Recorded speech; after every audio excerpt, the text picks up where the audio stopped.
민중이라는 건 어리석은 거기 때문에 말이야. 이 민중이라는 그렇게 쉬운 건 줄을 내가 알아. 그렇지만 그래도 나는 민중을 믿습니다.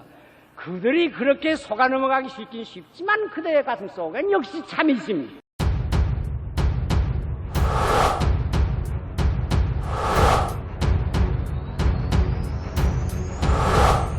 시알 함석한 그 불멸의 외침.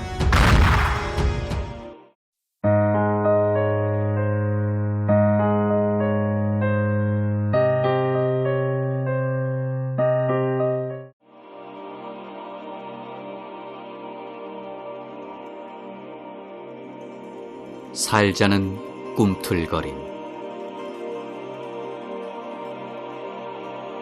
일본 놀이는 그만두고 서당회를 다녀야 했다. 천자와 언역은 집에서 다 읽고 서당에선 명심보감을 배웠다. 명심보감을 다 떼자 삼천제 서당은 변해 덕일 학교가 됐다. 이젠 초등소학, 유년필독, 삼인필지, 산술, 역사, 지리 그런 것들을 배워가야 한다. 단군이 나오고 기자가 나오고 동명왕, 을지문덕, 강감찬, 이순신, 임경업이 나온다.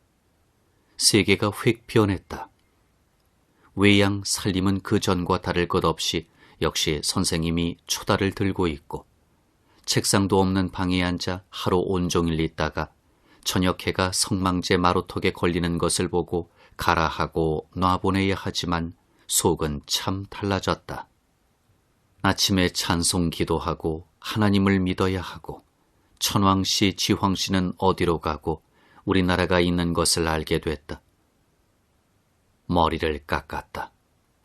9살이 될 때까지 집안 어른들의 말은 별로 거슬러 본 일이 없고 작고 크고 간 물어보지 않고 한 일이 별로 없는 내가 그것만은 웬일인지 하루 학교에서 하잔대로 내 뜻대로 머리를 박박 깎고 갔다. 아무래도 그것만은 해야 옳은 것 같고 마음대로 하고 가도 알아주실 것 같은 생각에서였다. 그렇기에 한날 같이 깎은 동무의 아버지가 아들 죽인다고 학교에 와서 자식 내놓으라 하며 식칼로 마루를 쳐서 그 칼자리가 몇 해가 지나도록 안이 없어질 만큼 되는 것을 보고도 나는 마음이 든든했다. 과연 집에서는 아무 말이 없었고 다만 할머니가 아이 그 좋은 머리를 하고 좀 아까워하였다. 밤에는 야학을 했다. 수염이 시커멓게 난 사람들이 모여 가갸 거겨 하며 글을 읽고 처음으로 보는 아라비아 숫자를 써 산수를 배운다. 방에는 등불 대신 아주 밝은 양등을 켠다. 체조를 한다고 노란 수건으로 머리를 동이고 방망이 같은 상투를 흔들흔들하며 팔다리를 놀려 하나 둘 셋 넷 한다. 한 주일에 한 번씩 동리 청년이 모여 연설회를 한다. 편을 갈라가지고 서로 토론해 이기고 지고를 결단한다. 제목이란 대개 남자 교육이 먼저냐 여자 교육이 먼저냐 필검이 쟁공이라 골수구가 반소피 계명이라 이런 따위다. 풍속계량을 하잔다. 두루마기를 짧게 하고 옷소매를 좁게 하고 고름 대신 단추를 달고 굿을 그만두고 귀신 사귄 것을 내버리고 정초에 세배 가면 과세 만복하던 대신에 우리나라가 독립을 했다네 하기로 했다. 학교에서 나팔과 북을 사왔다. 행진할 때면 운동가를 불렀다. 대한제국 융희 일원 부강 안태는 국민교육 보급함에 전제함일세. 우리들은 덕을 닦고 지혜 길러서 문명개화 선도자가 되어봅시다. 부르는 사람의 다리가 들썩거리는 것 아니라 땅이 들썩들썩하고 산이 쩡쩡 울린다. 옆에 섰는 사람이 저도 모르게 으쓱으쓱 춤을 추다가 남의 웃음거리가 된다. 장하도다 우리 학도 병식 행보가 나파륜의 군인보다 질 것 없겠네. 도이치 비삼에게 철혈 정약이 모두 다 학문으로 말미암았네. 사실 그때의 숭배 대상은 나폴레옹이었고 비스마르크였다. 그래. 쾌하다 장검을 비껴들었네. 오늘날 우리 손에 잡은 칼은 동반도에 크게 활동하던 동명왕의 칼이 분명하구나. 번쩍번쩍 쾌한 칼이 우리 손에 빛나며 제국의 위권을 떨치는구나. 살수 상여 수병을 대파하던 을지문덕의 칼이 오늘날 다시, 한산도의 외놈을 쳐 멸하던 충무공의 칼이 오늘날 다시 번쩍 번쩍 하고 부를 때는 글자 그대로 의기충천이다. 나는 오늘 육군, 해군, 공군의 은나팔, 금나팔, 가지가지 악기를 몇십으로 대를 짜서 지나가는 군악이나 대포, 탱크 줄지어가는 행진에서도 이때의 단순한 양곤나팔에 나무총 메고 하던 것 같은 의기를 한 번도 보지 못했다. 왜 그럴까? 그때엔 정신이 살았으며 사상이 있었고 지금은 정신도 사상도 아무것도 없기 때문이다. 그때의 정신이란 물을 것 없이 한 정신이요. 사상이란 물을 것 없이 한 사상이다. 민족 정신이요 나라 사상이다. 오늘날 같이 정치하는 사람들은 밤낮 생각이 어떻게 법을 고치면 다음 선거에도 세력을 놓지 않도록 당선이 되어 해먹을 수 있을까 그 연구만 하고, 군인은 낮에는 물자 팔아 돈 모을 생각, 밤에는 댄스 오래가 춤출 생각밖에 아니하는 터에 정신이 무슨 정신이며 사상이 무슨 사상일까? 의기가 있을 리 없다. 그때는 흰옷을 입고 한국말을 하는 사람이면 누구를 보고도 있는 대로 가슴을 털어놓고 나라 걱정을 할 수 있었다. 오늘날 누구를 보고 할까? 자유당은 야당을 나라 도둑이라 하고 야당은 자유당을 나라 망치는 놈들이라 하는데, 지금 무서운 것은 일본 사람보다도 소련 사람보다도 우리 한국 사람끼리다. 기가 아니 막히나? 사람의 얼굴을 쓰고 기가 막히지 않나? 이따금씩 한 고을 혹 몇 고을의 학교가 모여 연합 대운동회를 한다. 그때면 각 학교마다 큰 깃발을 만들어 받고 나팔 불고 북치며 학생만 아니라 많은 학부형까지 모여서 경기를 한다. 오늘같이 심판이고 무오고 까다롭게 아니해도 더러운 싸움 나는 일 별로 없고, 아는 학도생이나 모르는 학도생이나 그저 학도생이면 절대 대접이요 위한다. 학생 풍기 우는 소리는 있을 여지도 없다. 그저 귀여운 건 학생이다. 그렇기에 대운동회 구경하고 와서 자식 없는 부부가 싸우는 일이 있을 지경이었다. 살았다. 그때는 살았다. 적어도 살려고 꿈틀거려 보았다. 오늘은 어떤가? 그 꿈틀거림이 왜 자라지 못하고 없어지고 말았나? 누가 그렇게 했나? 복잡한 역사 토론을 할 것 없이 그 산기운을 꺾고 나라를 망친 것이 상놈이 아니라 이른바 양반이라던 사람들이요. 백성이 아니라 정치한답시던 사람들인 것만은 다툴 수 없는 사실이다. 옛날만일까? 오늘도 그렇고 우리나라만일까? 어디서나 그렇지. 제발 백성을 좀 제대로 철하게 두어주지. 정치가 뭔 줄 아나? 가만두는 것이 정치다. 다스린다는 것은 미운 잡초를 다스린단 말이지 곡식을 못살게 건드린다는 말이 아니다. 풀은 두면 돋아나는 것이요 민중은 두면 살아나는 것이다. 개를 둔 것은 양을 지키란 말이지 양이 꼴 먹는 것을 간섭하고 양의 버릇을 개 버릇으로 고치려 하고 심지어는 그 양을 잡아먹으라고 둔 것은 아니다. 저 씨알에 풀밭을 짓밟는 여우무리를 내몰고 민중의 양떼의 살을 뜯는 개들의 목에 사슬을 매라. 다섯이 한마음이 되어. 그렇게 자라나던 국민의 의기에 하루아침에 서리가 내렸다. 1910년 8월에 한일합병이 됐다. 나라는 망했다. 산도 그 산이요, 바다도 그 바다요, 하늘도 그 하늘, 사람도 다름없는 흰옷 입은 그 사람이건만 이제부터 자유는 없단다. 자유가 무언가? 10살이 될 때까지 자유 속에서 자유가 무언지 모르고 살았던 나는 이제부터 자유가 무언지를 배워야 했다. 대한이라 하면 안 된다. 조선이라 해야 한다. 태극기는 떼어버려야 한다. 일장기 그리기를 배워라. 이제 우리나라 임금이란 것은 없다. 일본 사람이 총독으로 와서 우리를 제 맘대로 한다. 나는 그 흑로망향가란 노래를 들은 일이 있다. 온 세상이 다 재미없고 늘 슬플 뿐일세. 내 늘 원은 내 집에 보내주오. 고향을 잃고 백인에게 팔려가서 발목에 쇠사슬이 매여 일생 짐승같이 채찍에 얻어맞으며 일하는 검둥이가 집이 그리워서 하는 슬픈 노래라고 했는데 나도 이젠 그렇게 되는 건가 하고 밤에 자리에 누워 잠이 오지 않아 생각을 하다가 끔쩍끔쩍 놀랐다. 또 들으면 모두 큰 화륜선에다 싣고 가다가 저 태평양 속에 퍼내 던진다고도 했다. 그것을 구체적으로 그림을 그려 생각하다가는 아뜩하고 맥이 폭삭해 앉기도 서기도 밥을 먹기도 싫어졌다. 이제 우리는 다 그렇게 되면 어쩌나. 그때부터 우리는 겁쟁이가 되기 시작했다. 이때껏 쓰다듬어가며 귀 하나가 꺾일까 아껴가며 읽던 서울서 사온 교과서를 감추어야 한다.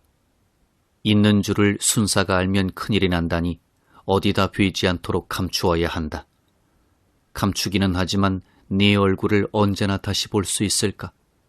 보기만 하면 신이 나던 동명왕, 온조, 을지문덕, 강감찬의 얼굴이 어둠 속으로 영 사라져버린다.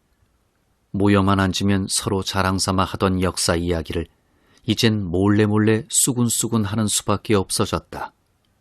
긴 칼 찬 순사가 저만큼 동리 밖에 와도 가슴이 두근두근하고 어디서 일본 사람을 만나면 공연이 무서워 슬슬 피하게 된다. 야학도 없어지고 연설회도 그만두고 양고나팔 다 못 쓴다. 북수였던 나도 도도다대 지대다대 곡조를 1편, 2편, 3편 다 외웠는데 이젠 그것이 다 소용이 없다. 북은 곳간 구석에서 쥐가 뜯게 됐고 나팔은 몇 해를 끌고 다니다가 엿장수에게로 갔는지 어디 갔는지. 사람들은 약속한 듯이 나라 일에 관해 입을 다물어버렸고 어디를 봐도 활기 하나 없다. 우쭐대는 건 순사뿐이다.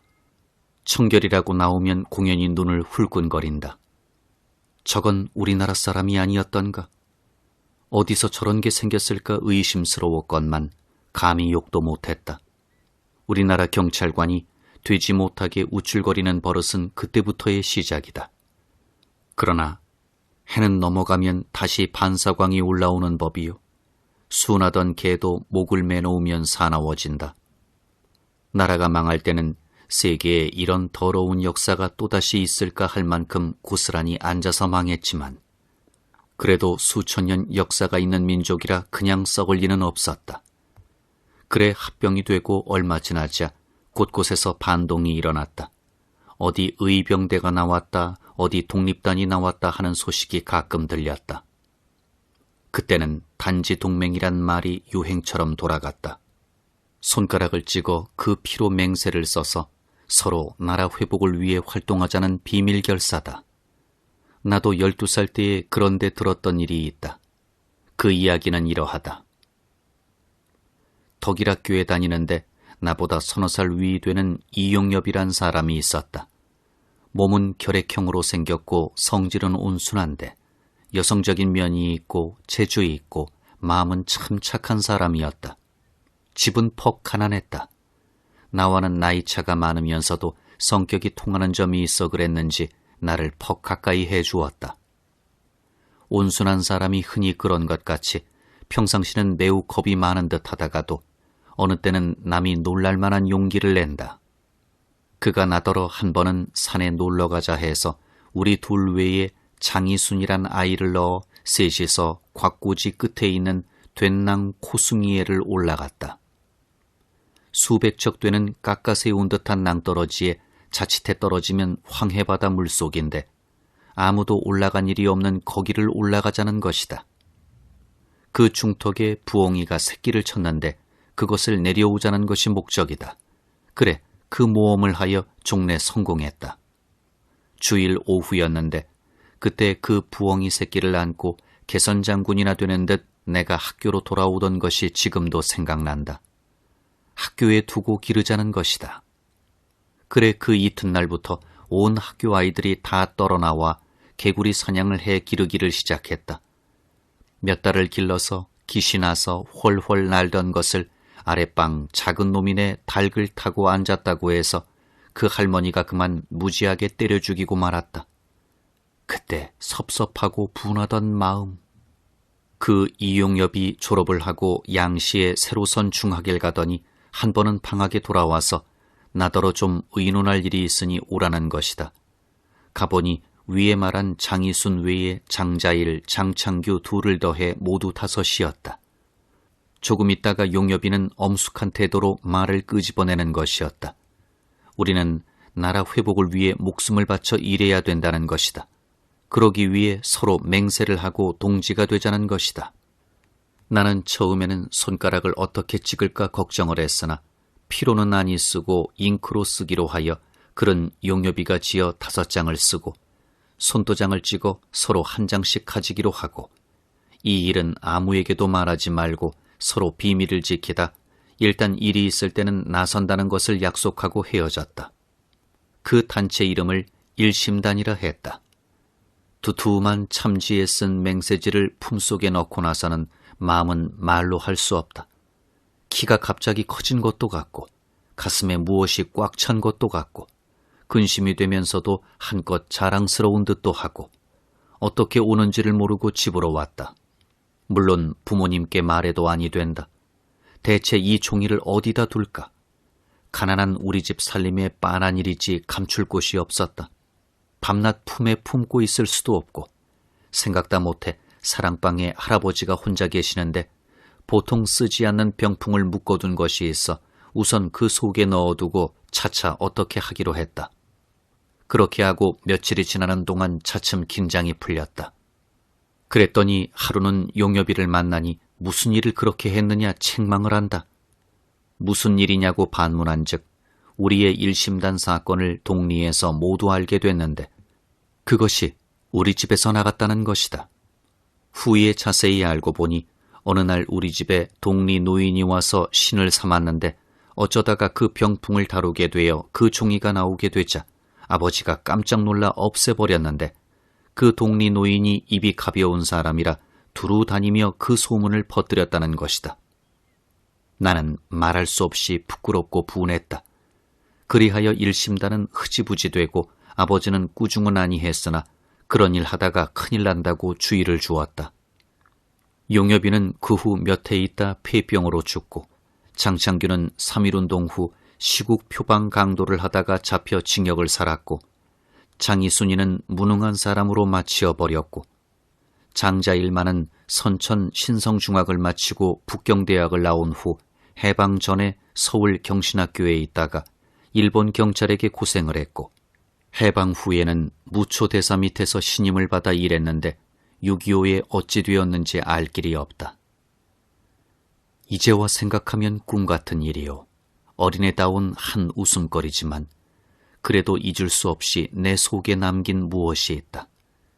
새파란 잉크를 일부러 불에 졸여서 내 엄지손가락 인을 찍었던 그 모양이 지금도 눈앞에 또렷또렷이 보인다. 이놈의 손가락. 12살 때 한만 바쳐 나라 위에 죽겠다고 내 손으로 인을 찍었던 내 손가락. 일제시대엔 일본 형사가 제 맘대로 끌어다 꾹꾹 찍고 공산시대엔 소련 군인이 또 마음대로 끌어다 꾹꾹 찍고 대한민국이 되면 또 대한민국 형사가 마음대로 끌어다가 꾹꾹 찍은 이 손가락, 이 운명의 손가락. 그냥 둘까 잘라버릴까? 글을 쓰다 말고 이 손가락을 들여다본다. 일심, 한맘. 5이 한맘이 되어 2천만을 한맘으로 만들어 보자던 일심은 어디로 갔나? 다 가고 이 회오리 바람 속에 나 하나만을 남겼으니 어떻게 하란 말인가? 정말 단 한 맘을 가지고, 아니다, 한 맘이면 좋지. 한 맘이 못 되고 이리 팔고 저리 팔았으니 이 꼴이지. 이제라도 남은 것을 하나로 모아보자. 이 몸이 죽고 죽어 100번 고쳐 죽어 100골이 진토되어 넋이라도 있고 없고 님 향한 일편단심이야 가실 줄이 있으랴.